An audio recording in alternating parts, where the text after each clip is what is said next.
An Usamah bin Zaid qala qultu ya Rasulullah sallallahu alaihi wasallam. Dari sahabat Usamah bin Zaid radhiyallahu an, beliau bertanya, ya Rasulullah, lam araka tasumu syahran minasyuhuri ma tasumu min sya'bana. Aku belum pernah melihat Anda memperbanyak puasa dalam satu bulan dari bulan-bulan yang lain sebagaimana engkau berpuasa di bulan Sya'ban ini ya Rasul. Begitu engkau luar biasa memperbanyak puasa di bulan Sya'ban ini ya Rasul. Qala Rasulullah kemudian berkata, dzalika syahrun yaghfulun nasu anhu baina Rajab wa Ramadhana. Bulan Sya'ban ini merupakan bulan yang sering dilupakan oleh orang-orang ya dari menghidupkannya, yang kedudukannya bulan ini di antara bulan Rajab dan Ramadan sering terlupakan. Dulu para sahabat kebanyakan mereka menghidupkan bulan Rajab dan Ramadan, tapi Sya'bannya tidak, karena mereka pikir mau itu dulu lah, leha-leha dulu menjelang Ramadan, kan Rajab sudah, kemudian Sya'bannya istirahat dulu deh biar nanti Ramadannya kuat. Tapi ternyata Rasulullah justru mengajarkan di bulan Sya'ban juga diperbanyak puasanya bagi yang mampu ya. Di dalam kitab Syarah Sahih Muslim, bagi yang tidak akan memadaratkan dirinya di bulan Ramadan kalau memperbanyak puasa di bulan Sya'ban. Tapi kalau sekiranya puasa memperbanyak di bulan Sya'ban, Ramadannya malah gering, ya sudahlah, nanti saja Ramadan. Itulah fikih.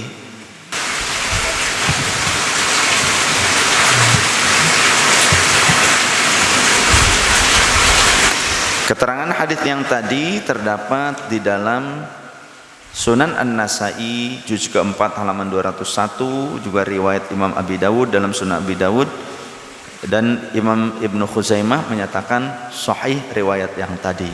Artinya Rasulullah memperbanyak puasa di bulan Sya'ban.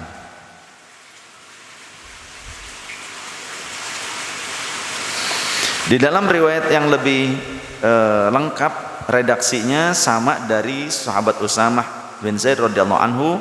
Beliau bertanya seperti tadi, ya Rasulullah, lam araka tasumu min syahrin minasyuhuri ma tasumu min sya'bana. Aku merasa belum pernah melihat Anda berpuasa yang sedemikian banyaknya dari bulan-bulan yang ada dibandingkan bulan Sya'ban, ya, selain Ramadan maksudnya. Qala Rasulullah berkata, dzalika syahrun yaghfulun nasu anhu baina Rajabin wa Ramadhana. Bulan Sya'ban adalah bulan yang sering dilupakan oleh orang-orang antara Rajab dan Ramadan. Orang-orang banyak menghidupkan Rajab dan Ramadan, memperbanyak puasa di bulan Rajab dan memenuhi Ramadan dengan puasa, tapi Sya'bannya enggak. Padahal wa huwa syahrun turfa'u fihi al-a'malu ila rabbil alamin. Bulan Sya'ban merupakan bulan diangkatnya catatan amal tahunan kepada Allah Rabbul Alamin. Fa ahabbu ayyurfa'a amali wa ana shaimun. Maka aku senang jika amalku diangkat, disetorkan kepada Allah dalam keadaan aku sedang berpuasa. Rawahu Abu Dawud wa Nasai wa sahhahahu Ibnu Khuzaimah. Hadis ini sahih. Jadi di bulan Sya'ban adalah bulan pengangkatan catatan amal tahunan, disetorkannya catatan amal kita dalam satu tahun, disetorkan oleh para malaikat pencatat amal kepada Allah Subhanahu wa ta'ala. Lantas bagaimana ini secara umum ya? Secara umum artinya dari awal bulan Sya'ban sampai akhir bulan Sya'ban. Itu kalau kita membiasakan puasa sunnah, memperbanyak puasa sunnah, ya sunnah. Namun bagaimana kalau kita hanya berpuasa pada saat nisfu Sya'ban, karena diyakini pengangkatan catatan amal tersebut di malam nisfu Sya'ban. Kan ada katanya riwayatnya, contoh An Ali bin Abi Thalib radhiyallahu anhu qala Rasulullah sallallahu alaihi wasallam, idza kanat lailatun nisfi min Sya'bana, jika datang malam nisfu Sya'ban, faqumu lailaha, maka lakukanlah sholat di malam harinya, wasumu naharoha, dan berpuasalah kalian di siang harinya.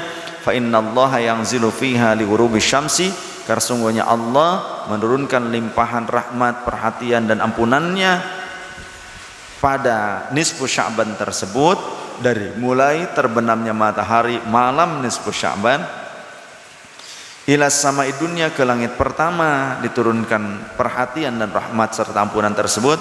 Fayaqulu, maka Allah berfirman, ala min mustaghfirin fa'aghfirullah, adakah di antara hamba-hambaku yang saat ini minta ampunanku, maka pasti aku akan mengampuninya. Ala min mustarziqin fa'arzuquh, adakah di antara mereka yang meminta rezeki kepadaku di malam ini, pasti aku akan memberikan rezeki kepadanya. Ala min mubtalin fa'u'afiyahu, siapa yang di antara mereka sakit kemudian ingin diberikan kesembuhan, pasti akan aku sembuhkan. Allah hatta itu al-fajru, Allah berfirman seperti itu sampai terbit fajar. Keterangan ini dalam Sunan Ibnu Majah. Bagaimana kedudukan hadisnya? Hadis tersebut diriwayatkan oleh Imam Ibnu Majah, dalam sanadnya terdapat rawi yang bernama Abu Bakar bin Abdullah bin Muhammad ibnu Abi Sabrah al-Qurashi al-Amiri al-Madani. Nah, para ulama ahli hadis mengatakan dan menilai bahwa Abu Bakar bin Abi Sabrah ini pentadlis atau pemalsu hadis. Kemudian menurut Imam Ahmad bin Hanbal, beliau menilai bahwa Abu Bakar bin Abi Sabrah pendusta dan pemalsu hadis. Kemudian Imam Bukhari berkata Abu Bakar bin Abi Sabrah adalah mungkarul hadis, hadisnya diingkari. Kemudian Imam An-Nasai berkata Abu Bakar bin Abi Sabrah matruk, ya, ditinggalkan hadisnya karena dituduh atau disangkakan kepadanya banyak bohong dalam periwayatan hadis. Keterangan ini terdapat dalam Tahdzibut Tahdzib Imam Ibnu Hajar Asqalani. Jadi hadis yang barusan yang terakhir saya sebutkan tadi itu hadisnya dhaif, sangat dhaif, ya. Nah, hadisnya masuk kategori hadis tersebut dhaif lah. Dan dhaifnya sangat dhaif, sangat lemah. Maka tidak bisa kita jadikan sebagai dasar landasan beramal, walaupun untuk fadhailul amal sekalipun, karena sangat lemahnya ini masuk kategori maudhu. Jadi bisa dimasukkan ke dalam kategori maudhu. Jadi ketika sangat lemah sekali, maka para ulama ahli hadis menyatakan untuk fadhailul amal pun jangan, kecuali ada riwayat yang lain yang menguatkannya dengan redaksi yang hampir sama. Tapi ini tidak, ya. Maka jangan sampai kita hanya berpuasa di hari nisfu Sya'ban saja, jangan. Selebihnya kita tidak berpuasa, tapi hanya di malam nisfu Sya'ban, di hari nisfu Sya'ban saja, karena mengandalkan hadis ini. Padahal hadis ini sangat lemah. Jadi jangan digunakan hadis yang ini. Tapi kalau kita berpuasa sebelum nisfu Sya'ban dan setelahnya nyambung nisfu Sya'ban juga kita puasa juga, sebelum nisfu Sya'ban puasa, nisfu Sya'bannya puasa, setelah nisfu Sya'bannya kita juga ada puasanya walaupun selang-seling seperti puasa Nabi Daud atau Senin Kamis. Nah, pas bertepatan juga dengan nisfu Sya'ban boleh, nggak apa-apa. Yang tidak boleh itu mengandalkan hadis ini, berlandaskan hadis yang tadi yang sangat lemah, hanya berpuasa pada hari nisfu Sya'ban saja. Hanya hari nisfu Sya'ban berlandaskan hadis yang sangat lemah tersebut. Hukumnya bagaimana? Tidak sampai haram tapi makruh. Ya, makruhnya makruh tahrim, tapi makruh yang mendekati keharaman. Karena berlandaskan hadis yang sangat lemah. Mendekati maudhu lah bisa dikategorikan. Jadi makruh tidak sampai haram, makruh. Makanya Imam Asy-Syafi'i juga berkata demikian, makruh puasa hanya pada saat nisfu Sya'ban, hanya hari nisfu Sya'ban saja hukumnya makruh kalau berpuasa hanya hari itu saja. Itu juga dikemukakan oleh Al-Imam Al-Khatib Asy-Syarbini dalam kitab Mughnil Muhtaj, ya. Akan tetapi jika dia puasa pada saat hari itu saja, tapi niatnya puasa qadha Ramadan yang lalu, maka tidak makruh. Makruhnya hilang. Atau puasa nadar, ya, sempat begini bernadar, saya kalau punya anak, diberikan anak nih di tahun ini, maka saya akan berpuasa 2 minggu sebelum Ramadan pada hari Senin contoh, ya, pada hari Senin 2 minggu sebelum Ramadan contoh. Ternyata pas bertepatan dengan nisfu Sya'ban, dan orang ini jarang puasa, malas puasa, tapi karena nadar, dia sudah diberikan anak oleh Allah Ta'ala, ya, dianugerahi anak oleh Allah, maka nadarnya tetap wajib dilaksanakan walaupun dia jarang puasa sunnah. Pas nadarnya hari Senin minggu kedua, ya, pokoknya sebelum Ramadan, beneran pas nisfu Sya'ban ternyata contoh, maka wajib dia melaksanakannya karena nadar, dan tidak dosa, makruh pun tidak, wajib melaksanakannya. Justru yang qadha Ramadan sebelumnya puasa di nisfu Sya'ban, ya tidak haram karena qadha itu wajib.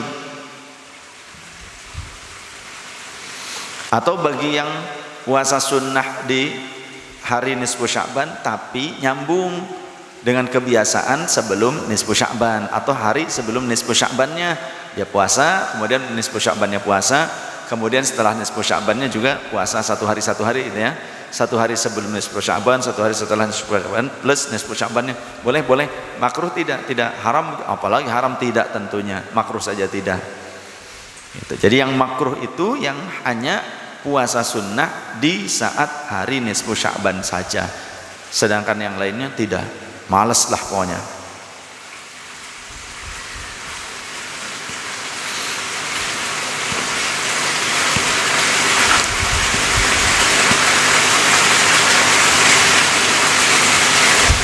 Kemudian ada riwayat begini,